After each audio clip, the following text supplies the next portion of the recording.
Everything's great. The 2020 vintage is coming along nicely. Jim Anderson, owner of Patricia Green Cellars, recalls that summer, full of anticipation for a bountiful wine season. It's going to be another early harvest in Oregon. Until anticipation So the fires start. Turned into fear. You couldn't see the top of our vineyard from the bottom of it. The 2020 Labor Day wildfires destroyed around 1 million acres.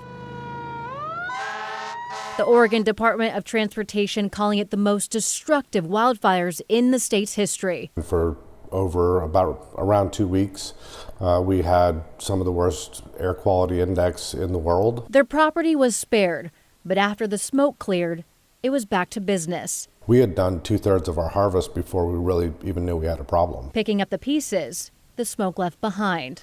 We knew from California and Australia fires that smoke and grapes are a bad thing, but we didn't know exactly what we were getting into. We had around 12 to 14,000 gallons of wine that was not, in our view, was not potable, was not sellable. Not drinkable. It was just, it tasted terrible. At least in its current form. I didn't know what to do. But she did. I'm not really interested in being constrained by what other people have done or haven't done.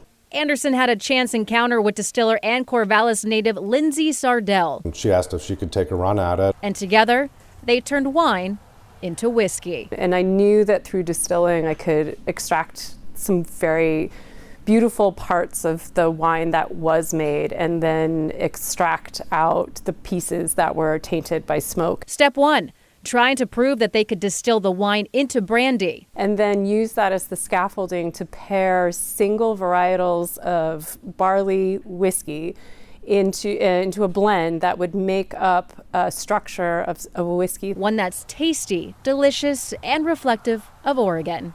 And to be able to make something that's representative of this landscape is just a privilege. And that's what they did, creating 2 new and innovative whiskeys called Multifarious and Purple Karma Pinnacle. Taking something old, something damaged, something broken, and finding another home for it, another use for it, another life for it. Basically, when life gives you lemons, make whiskey. To know that I've made something that will last my lifetime, my kids' lifetime, my family's lifetime, and it'll just keep going. That's the craft, that's art, and that's where you want to be. That is where you want to be. Right now, the whiskey is exclusively sold at Patricia Green Cellars, though there are future plans to expand it into Oregon bars, restaurants, and stores. Christine? Yeah, what a cool story. Thank you, China.